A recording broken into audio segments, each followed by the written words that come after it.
Shirley here with Jupiter Point of Tellus. This is Mars, our moon day, and moon has just crossed Mars. Mars is 7 degrees Virgo in the second house, and the midheaven is with Better per se, Venus conjoining Uranus um, in the 10th house. It's not a Venus hour, otherwise I would like talisman. um, but I'd like to talk about the nature of Neptune while it's in the ninth house. And Neptune is going to accompany us for 15 years in Aries, sign of real estate, initiation, war, the logos, intelligence, and outright. It's both a sign of being intelligent and being dumb because it's the first at something. So going from the first time doing something to be the best at doing something, there's a lot of being stupid along the way. So it's both about being very intelligent and very courageous, but also the courage to be stupid and learn from our attempts and so on. So I've talked about the Saturn Neptune, which takes the spotlight for a reason. But let's talk about the dual nature of Neptune pertaining to the Neptunian skills. And Mars is an action sign, so this is very compatible.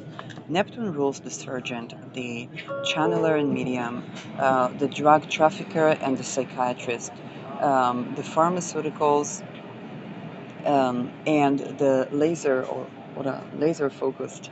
Um, it rules channeling and intuition, the visible assets, which is why I called it the assets in Monaco. Okay, and Mars, of course, rules all the things that Mars rules. But there is a dual nature to Neptune, which we have to understand, and if we do understand, we can perhaps humble ourselves and become better professionals and also more sovereign clients and have a healthier relationship with the business, the health, the divination, um, and anything, and even the entertainment industry. Okay, because Neptune is also movies and um, yes, it's the hidden camera as well as the visible one. So let's go about astrology because that's the easiest to understand. With Neptune, let's say channeling, okay? Every person will have their own filter. There are better and less good aspects to channel. There are times where the channeling comes easier. There are different channeling facets. There are also hidden things done about that which we channel that affect the nature of the information, um, when it comes, what it serves, and so on and so forth. So when it comes to divination, the dual nature of Neptune is the nature where we have to kind of surrender the outcome. And so if it's very easy to understand. I hope most people, when they go to an astrologer or any sort of divination, they understand that this is one perspective that can be very filtered, and channeling perspective, and they can take that into account together with other perspectives. And so when it comes to psychiatry, however, people don't understand that this is the exact same thing, ruled by the exact same facets. And in the medical field, this is a place for misdiagnosis.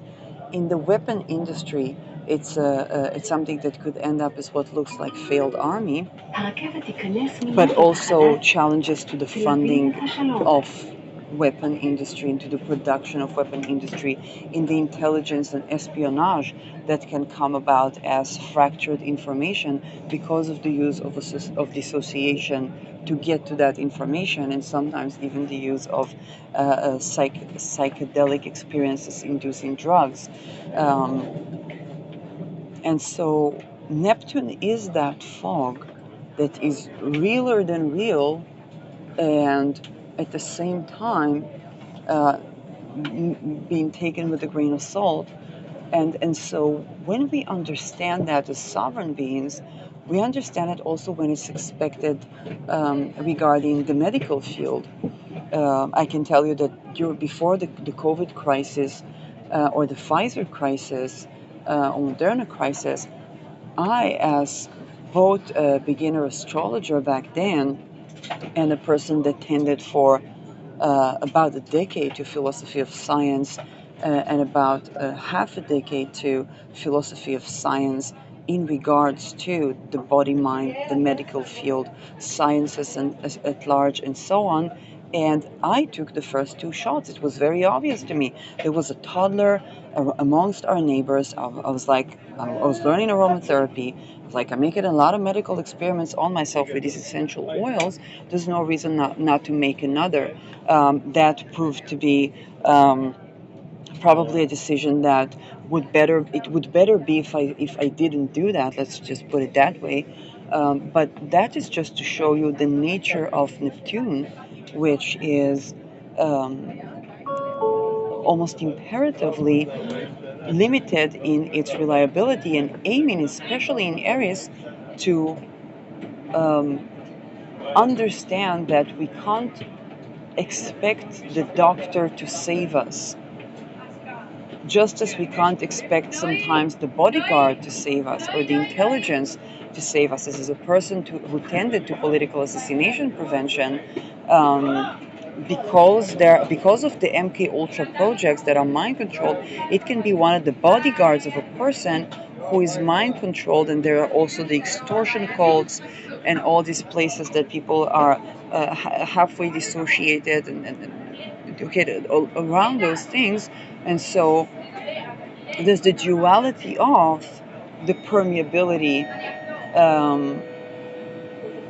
with Neptune that can be both the antidote to political assassination and the venue or the route, which ends up, regardless of the amount of security, in such permeating actions. There was a case where actually a female journalist, not me, did ethical hacking into the office of a politician that was under death threats and lived in you know, a 24/7 watch. And the fact that she was able to meet him personally without too much hurdles became something that she exposed, a leak in his security. And that was an act of ethical hacking. But you think about the fact that with the other venues, um, and when it comes to diagnosis or medical diagnosis, we think about the overarching authority, or even when it comes to boundaries and imperatives under the excuse of the medicine. There is an overarching allowance to let the both the security, the needs of national and international security, medical field, psychiatric field, and even at times divination field. Okay, we're not, us astrologers are not exempt, to dictate the spirit of the times, or what measures will we take to protect ourselves, protect our health, and so on, that does not take into account the dual nature of Neptune. And so the patient sovereignty, but also the sovereignty in the face of emergency rules, is something that is that perhaps Saturn and Neptune will come to accommodate or give us a little reality check on where we've been expecting the the Neptunian profession to be the savior, or to save the day. Even I, when I tend to political assassination prevention, there are certain things that I just can't do. Okay, I can see something, but I don't know like how to create that point of interference, or I can see something, and even along the line of like divination or planetary charity, there are certain constraints of political and other constraints where the person is within, that they can't always do the thing that they're supposed to do to keep them safe. Even when it comes to planetary remediation or planetary charity, in fact, some of the challenges to security is that people are in situations where they are almost coerced or fiercely coerced to do things that are against their best interest, and that permeates the entire society. So, understanding perhaps through the dual nature of Neptune that the sovereignty of the patient and the sovereignty of the individual in the face of everything Neptune, okay, whether it's the content that we receive through social engineering, whether it's the channeling and divination, okay, including of what I say in this very channel, that kind of like, hey, you know, there's my point of view, and then there's the person's sovereignty to decide what applies to them, and the personal intuition, okay, around that.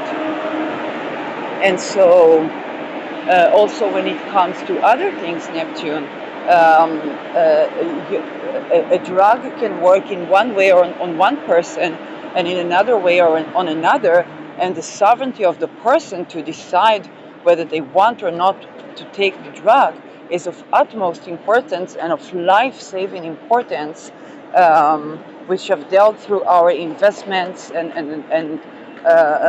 other things, you know, pharmaceuticals, but also even in the most naive sense, okay, going back to that academic student that approved her thesis proposal on philosophy of medicine, applied medicine, even the most, whether it's an essential oil or it's a drug, only the sovereign person can decide how that affects them and can do the trial and error with that drug, which if you can't do, you're not taking a drug, you're taking something that is, you know, you're taking something on the line of heroin rather than an actual drug. That a medical drug is something that you can, that has a half lifetime, that you can reduce from the system, and that you can sovereignly do that.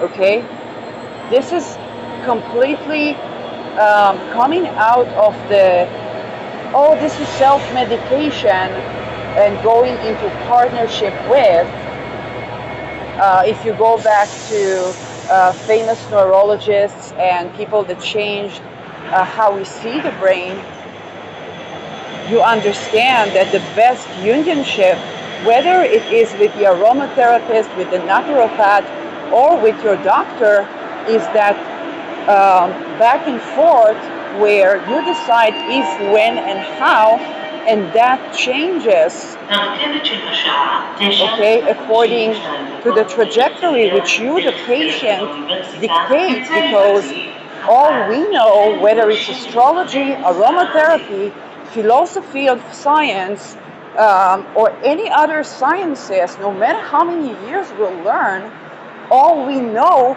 is the pattern recognition that we have. What we don't know is you. And that pertains also to national and international security, where certain security measures that fit one person can completely not fit another. Some people are not built to have 24/7 guards around them. That's just not the lifestyle that they want to have. This is a window of opportunities to think about national and international security, or VIP security, or personal security in completely new light, and see how do we innovate in a way where we can have that safety. You think about the CEOs that post their address or home address. I'm half Dutch. We had, you know, prime ministers that traveled with their bicycles. We have a king that goes with their bicycles. So a whole new trajectory of security and safety needs to be reinstalled. And this is where the conversation with the sovereign, whether it's the sovereign patient, the sovereign person in need of security, and believe it or not, the challenges that CEOs and billionaires and nation leaders and military leaders deal with are the dangers that the common person who's just divorced, whose girlfriend left him, whose boyfriend, okay, or she left a boyfriend, or he left a girlfriend, is also dealing with, believe it or not. Okay, I heard stories that I may or may not have been the victim of, where somebody left somebody, they were not even a couple, and then that other somebody goes and gets, I don't know, immersed with organized crime to try to get at somebody for just walking away of unhealthy situation. So this is how I got to deal with political assassination prevention, mind you. I know that now, in retrospective of almost half a decade later. And so when it comes to Neptune does have that dual nature, and Neptune in Aries calls us to remind ourselves that no matter how well trained the other or how well meaning the other person is, there is always that sovereign self that, even though confused, doesn't know better than all these very well trained people, however well meaning they are, about the question at hand, whether medical, security related, business related, um, or any other Neptunian thing. And that can, if you take it to the entertainment, okay, your most inspiring artists might not approve of your own creation, and that's just okay. Some of them will like what you do, some of them won't, and this is fantastic. Okay, this is about, it's your creation. Um, It's not anybody else's. If you take it to academics, let's say you have it in the ninth house, it's almost a tradition that your instructor is not going to like what you do, but this is because you came to innovate on what they did. Okay, and it takes time to appreciate that innovation. So that is the nature of Neptune, and this is why, even with the best intentions, we get results that are fluctuating, unclear, sometimes in a mist or in a fog. Also regarding our investments, even if we remove scams away from the equation, this is still the nature of Neptune. And if we go with that naivete and we maintain that sovereignty, the discernments have to fall like a tower of cards of anything that does not belong in that true essence of what is actually good and supportive of us, begins to fall like a tower of cards, because the foundation of the understanding of the nature of the topic at hand and the importance of our sovereignty within it, and our understanding that it's not about nobody's coming to save you, but it's like, even those that are really trying and day and night thinking about how can they find, whether it's missing people or tending to patients or whatnot, even those people only know so much about the problem, no matter how well trained they are, and what they don't know is you. And if that problem is Neptunian, you probably come to innovate on that field one way or another as well. And that is also something to keep in mind. So you're even though with Neptune Aries you're not going to feel like a sovereign being, but you're not alone in that sense of isolation or annihilation from even yourself. So I hope that this is helpful for you, and that's going to be guiding our perceptions when we come to think about structures of those Neptunian systems in a way that support our ability to be sovereign and to make mistakes and learn from them, both as professionals and as clients. And usually we are both, okay? Usually we are both. The people that are put to protect our national and international security are also in need of protection. The doctors are also in need of healing. And the astrologers, you know, before I do a video of astrology, I would often listen to my colleagues, listen to channelers, listen to divinations, and I'm like, oh, I have something to add about that. And this is where I would turn the mic on, because we're always in a communication with each other. And when it comes to the clients of that communication, or the sovereign beings, or the sovereigns, then this is the nature of truth. Whether you're living in a monarchy, democracy, plutocracy, meritocracy, or how did Trudy say, pedocracy? Okay, this is still the nature of the truth.